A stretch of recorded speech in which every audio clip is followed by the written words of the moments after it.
திமுக தலைமையிலான கூட்டணியில் 2019 நாடாளுமன்ற தேர்தலிலும், அடுத்து நடந்த சட்டமன்ற தேர்தலிலும், அடுத்து நடந்த நாடாளுமன்ற தேர்தலிலும், இடையில் நடந்த உள்ளாட்சி தேர்தல்களிலும் நாங்கள் கூட்டணியில் இடம்பெற்று மதச்சார்பற்ற இடதுசாரிகள், விடுதலை சிறுத்தைகள் உள்ளிட்ட மதச்சார்பற்ற சக்திகளோடு நாங்கள் கூட்டணியில் பயணித்து வந்தோம். இந்த சூழலில் இந்த சட்டமன்ற 2026 தேர்தலுக்கான கூட்டணி பேச்சுவார்த்தைக்கு திமுகவால் அழைக்கப்பட்டு கட்சியின் முன்னணி தலைவர்கள் அண்ணா அறிவாலயத்தில் முதல்கட்ட பேச்சுவார்த்தையில் ஈடுபட்டோம். அப்போது திமுகவின் பேச்சுவார்த்தை குழு தமிழக வாழ்வுரிமை கட்சிக்கு இந்த தேர்தலில் ஒரு இடத்தை ஒதுக்குவதாக அறிவித்தார்கள். நாங்கள் அப்போது ஒரு இடத்தை நாங்கள் ஏற்றுக்கொள்ள முடியாது என்றும், எங்களுக்கு கூடுதலான இடங்களை ஒதுக்க வேண்டும் என்றும், அதற்கும் அடுத்தபடியாக இடங்களை ஒதுக்குவதில் முன்பின் இருந்தாலும் தமிழக வாழ்வுரிமை கட்சிக்கென்று ஒரு கொள்கை, கோட்பாடு, லட்சியம், ஒரு அறம் சார்ந்த அரசியலை நாங்கள் மேற்கொண்டு வருகிறோம். அதனால் தமிழ்நாட்டில் வாழ்கின்ற கோடிக்கணக்கான தமிழ் மக்களின் உணர்வுகளும், தமிழ்நாட்டின் படித்த இளைஞர்களுடைய வேண்டுகோளும், உலகம் முழுவதும் வாழ்கின்ற புலம்பெயர்ந்து எமது ஈழ உறவுகளின் வேண்டுகோளையும் உள்ளடக்கி விவசாயிகள், மாணவர்கள், மீனவர்கள், தாய்மார்கள், பல்வேறு தரப்புகளின் கண்ணீரை துடைக்கின்ற கோரிக்கைகளான ஒரு 10 அம்ச கோரிக்கைகளை முன்வைத்து பேச்சுவார்த்தை குழுவுடன் வழங்கி, எங்களில் இடங்களில் கூட எங்களுக்கு பிரச்சனை இல்லை, இந்த கோரிக்கைகளை உடனடியாக நிறைவேற்றி தருவதற்கு மாண்புமிகு தமிழ்நாடு முதலமைச்சர் அவர்கள் ஆவண செய்ய வேண்டும் என்று நான் வலியுறுத்தியிருந்தேன். அதே கோரிக்கைகளை பல ஆண்டுகளாக தமிழக சட்டமன்றத்தில் நான் வலியுறுத்தி பேசியிருந்தேன். கவன ஈர்ப்பு, ஒத்திவைப்பு தீர்மானங்கள், நேரமில்லா நேரத்தில் அரசின் கவனத்தை ஈர்ப்பது போன்ற நடவடிக்கைகளில் ஈடுபட்டு அந்த கோரிக்கைகளுக்கான அழுத்தம் தருகின்ற வகையில் சென்னை சட்டமன்ற வளாகத்திற்கு வெளியே வந்து எனது அருமை பத்திரிகை ஊடக நண்பர்களின் சார்பாகவும் மாண்புமிகு முதலமைச்சருக்கும் தமிழக அரசுக்கும் நான் வேண்டுகோள் முன்வைத்தேன். ஆனால் தமிழ்நாடு அரசு, திராவிட முன்னேற்றக் கழக தலைமையிலான திமுக அரசு அந்த கோரிக்கைகளை குறித்து அவர்கள் சிறிதளவும் பொருள்படுத்தவில்லை.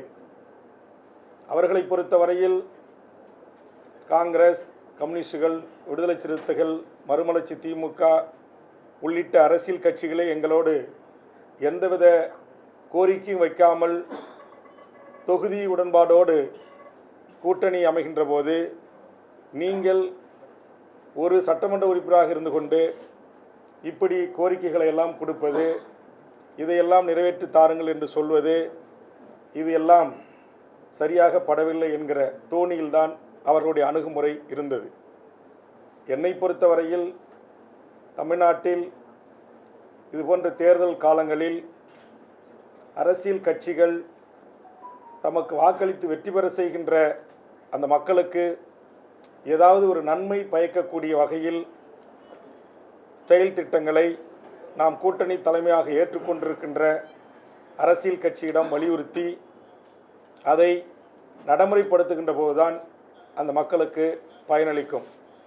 குறிப்பாக நான் இருக்கின்ற நெய்வேலி பகுதியில் வீடு, நிலங்கள், கோயில், சர்ச்சுகள், மசூதிகளை இடித்து மக்களை முழுவதுமாக அங்கொன்றும் இங்கொன்றுமாக சிதறவிட்டு நிலங்களை கையகப்படுத்தி ஒன்றிய அரசு நிலக்கரியை வெட்டி எடுப்பதற்கு மாநில அரசு துணையாக நிற்பது, பரந்தூர் விமான நிலையத்துடைய நீர்நிலைகளை அழித்து விவசாய மக்களை, அந்த பகுதியினுடைய பூர்வீக குடிகளை அகதிகளாக ஆக்குவது, அம்பானி அதானியினுடைய துறைமுகத்துக்கு பல லட்சக்கணக்கான கடல் மைல் தூரத்தை நீண்ட நாள் குத்தகைக்கு விடுவது, அதுபோன்று பல்வேறு ஹைட்ரோ கார்பன், மீத்தே, ONGCக்கு அனுமதி, அதுமாதிரி டங்ஸ்டனுக்கு அனுமதி, அதுபோன்று தொழிலாளர் விரோத சட்டத்திற்கு அனுமதி, அதுபோன்று தனியார் பல்கலைக்கழகங்கள் லாபம் ஈட்டுவதற்கு, கல்விக் கொள்ளை அடிப்பதற்கு சட்டங்களை திருத்துவது, இது அத்தனையிலும் ஒற்றை ஆளாக இருந்து கடந்த 5 ஆண்டுகளாக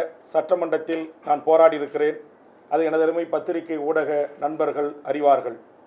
என் தமிழ் சமூகத்திற்கு நான் குரல் கொடுப்பது அங்கிருக்கின்ற மூத்த அதிகாரி பெருமக்களுக்கு ஏற்புடையதாக இல்லை. அவர்கள் தொடர்ந்து வேல்முருகன் திமுக அரசுக்கு, இந்த அரசுக்கு மிகப்பெரிய ஒரு குடைச்சலாக இருக்கிறார் என்கிற தகவலை அவ்வப்போது முதலமைச்சருக்கும் அமைச்சர் பெருமக்களுக்கும் அவர்கள் சொல்லிக்கொண்டே இருந்தார்கள்.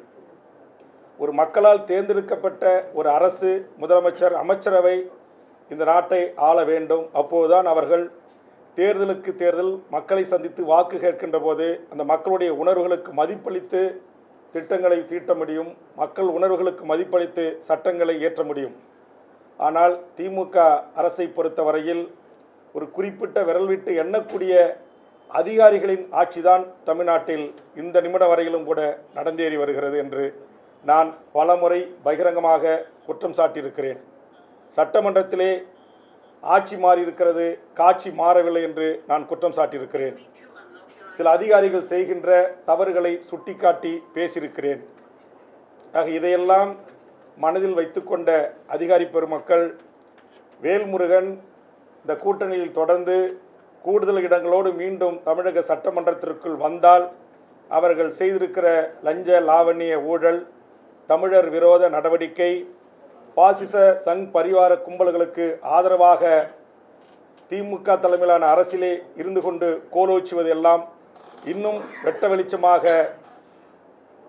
தோலுரித்து காட்டுவார் என்கிற அச்சத்தின் காரணமாகவும் இன்றைக்கு என்னை திட்டமிட்டு திமுக தலைமையிலான கூட்டணியில் வெளியேற்றுவதற்கு தமிழர் அல்லாத, தமிழர் விரோத, தமிழினை உரிமைக்கு எதிராக, தமிழ் ஈழ விடுதலைக்கு எதிராக, சமூக நீதி லட்சியத்திற்கு, கொள்கைக்கு எதிராக இருக்கின்ற அதிகாரிகளின் பேச்சையும் அவருடைய அறிவுரைகளையும் கேட்டுக்கொண்டு திமுக தலைமை தமிழக வாழ்வுரிமை கட்சியை புறக்கணித்திருக்கிறது.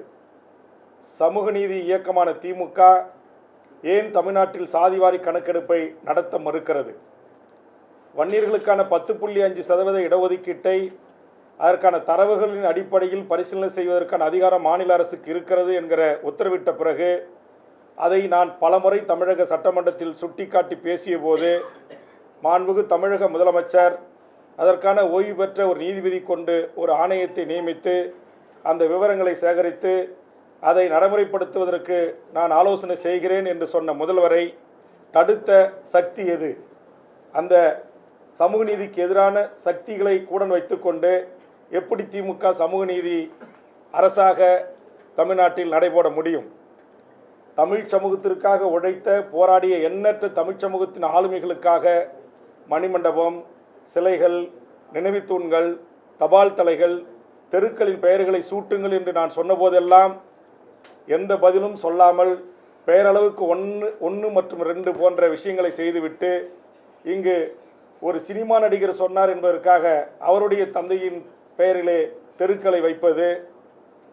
ஆக ஒரு சமூக நீதி அரசு சாதிவாரி கணக்கெடுப்பு நடத்தி ஒரிசாவில், பீகாரில், இது போன்று பல்வேறு மாநிலங்களில் சாதிவாரி கணக்கெடுப்பு அல்லது புள்ளி விவரங்கள் எடுக்கப்பட்டு அந்த மக்களுக்கு சமூக நீதி வழங்குவதற்கான நடவடிக்கைகளை மேற்கொண்ட போது திராவிட முன்னேற்ற கழகம் என்பது ஒரு சமூக நீதி இயக்கத்தின் வரலாற்றில் தோன்றிய ஒரு இயக்கம் ஏன் என்னுடைய குரலுக்கு மதிப்பளிக்கவில்லை? தமிழ்நாட்டில் எண்ணற்ற தலைவர்களின் குரல்களுக்கு மதிப்பளிக்கவில்லை. இங்கே இருக்கிற சிறப்பு முகாம் மூடப்பட வேண்டும், ஈழத்தில் இனப்படுகொலைக்கு உள்ளாகி அங்கு சிறையில் கைது செய்து வைக்கப்பட்டிருந்த விடுதலை புலிகளின் தளபதிகள் உட்பட பலர் கூட, பெண் போராளிகள் உட்பட பொது மன்னிப்பு பல ஆண்டுகளுக்கு பிறகு அளிக்கப்பட்டு அவர்கள் மறுவாழ்வு வாழ்ந்து கொண்டிருக்கிறார்கள். ஆனால் தமிழ்நாட்டில் இங்கு பாஸ்போர்ட் ஆக்கில் கைது செய்யப்பட்டு நீதிமன்றத்தால் பிணை வழங்கப்பட்டு புழல் சிறையிலிருந்து அவர்கள் வெளியே வருகின்ற போது அங்கு வாசலிலே வைத்து அவர்களை கைது செய்து சிறையில் அடைக்கிறார்கள். திருச்சி சிறப்பு முகாமில் அடைத்து கொடுமைப்படுத்துகிறார்கள். தொடர்ச்சியாக அங்கே மரங்களில் ஏறி போராட்டம், உயிரை பண வைத்து உண்ணாவிரதங்கள்.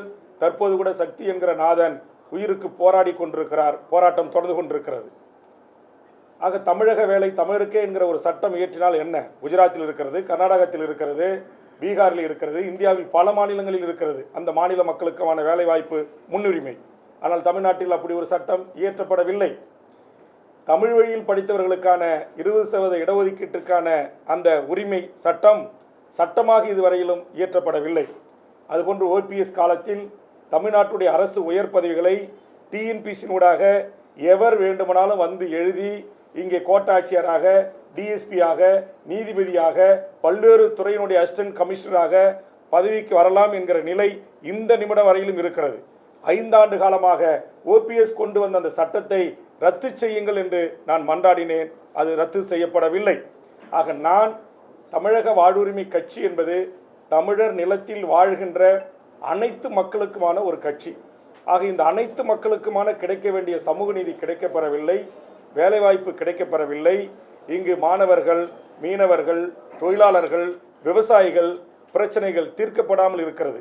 ஆக இதையெல்லாம் நான் சுட்டிக்காட்டி முதலமைச்சருடைய கவனத்திற்கு எடுத்து சென்று அதை தீர்ப்பதற்கு முயற்சி எடுக்கின்ற போது அதற்கு முட்டுக்கட்டியாக இருக்கிற கார்ப்பரேட் பெரும் முதலாளிக்கு ஆதரவாக இருக்கின்ற சக்திகள் இன்றைக்கு முதலமைச்சரை சுயமாக சிந்தித்து முடிவெடுப்பதற்கு அனுமதிக்க மறுத்து இங்கு அதிகாரிகள் ஆட்சி கொட்டமடித்துக் கொண்டிருக்கிறார்கள் என்று நான் சொன்ன குற்றத்திற்காகவே இன்றைக்கு அரசியல் ரீதியாக கூட தேர்தல் களத்திலும் அவர்கள் இதிலே தலையிட்டு இன்றைக்கு குழப்பங்களை விளைவித்துக் கொண்டிருக்கிறார்கள். எனக்கு அதை பற்றி கவலை இல்லை. திமுக தலைமையிலான இந்த கூட்டணியில் இத்தனை ஆண்டு காலம் இருந்தேன். 5 ஆண்டு காலம் திமுகவின் சார்பாக உதயசூரியன் சின்னத்தில் போட்டியிட்டு வெற்றி பெற்று நான் ஒட்டுமொத்த தமிழக மக்களுக்கான குரலாக எனது குரல் ஒலித்திருக்கிறது. அதற்கான வாய்ப்பை வழங்கிய தமிழ்நாடு முதலமைச்சர் அவர்களுக்கும், அதுபோன்று தோழமையுடனும் கூட்டணியுடனும் நட்பு சக்தியாக என்னோடு கைகோர்த்து தமிழர் வாழ்வுரிமை கூட்டமைப்பில் பல போராட்டங்களில் பங்கெடுத்து இந்த நிமிடம் வரையிலும் இந்த கூட்டணியில் தொடர வேண்டும் என்று என் மீது வைத்திருக்கிற மாறாத அன்பின் காரணமாக, பற்றின் காரணமாக உங்களை சந்திக்கின்ற இந்த நிமிடம் வரையிலும் தொடர்பு கொண்டு எனக்கு ஆறுதல் சொல்லி எனக்கு பேசிய தலைவர்களான அண்ணன் திருமாவளவன், சிபிஎம்னுடைய தலைவர் வீரபாண்டியன், சிபிஎம்னுடைய தலைவர் பாலகிருஷ்ணன், சிபிஎம்னுடைய திரு சண்முகம், மறுமலர்ச்சி திமுகவினுடைய வைகோ, பேராசிரியர் ஜவஹர்லா, திரு ஈஸ்வரன் போன்ற அனைத்து தலைவர்களுக்கும் என் நெஞ்சார்ந்த நன்றியை நான் தெரிவித்துக் கொள்கிறேன். தமிழர் வாழ்வுரிமை கூட்டமைப்பில் உலக தமிழர்களின் வாழ்வுரிமைக்காகவும், ஈழ இன பிரச்சனைகளை குறித்தும், தமிழ் சமூகத்தின் வாழ்வுரிமைக்காகவும் என்னால் தலைமை ஒருங்கிணைப்பாளர் நடத்தப்படுகின்ற தமிழர் வாழ்வுரிமை கூட்டமைப்பில் தொடர்ந்து நாம் பயணிப்போம் என்று எனக்கு தெரிவித்திருக்கிறார்கள். ஆக அந்த வகையில் தமிழக வாழ்வுரிமை கட்சி, எங்கள் கட்சியினுடைய செயற்குழு, பொதுக்குழு, அரசியல் தலைமைக்குழு, தொகுதி தலைவர், செயலாளர், மாவட்ட தலைவர், செயலாளர், மாநில நிர்வாகிகள், நகர ஒன்றிய செயலாளர் அளவிலான பொதுக்குழு அனைவரும் சேர்ந்து எடுத்த முடிவுக்கிணங்க அவர்கள் அனைவரும் சேர்ந்து எனக்கு அளித்த அந்த அதிகாரத்தின் அடிப்படையில் இன்று முதல் தமிழக வாழ்வுரிமை கட்சி திமுக தலைமையிலான கூட்டணியிலிருந்து விலகுவது என்பதை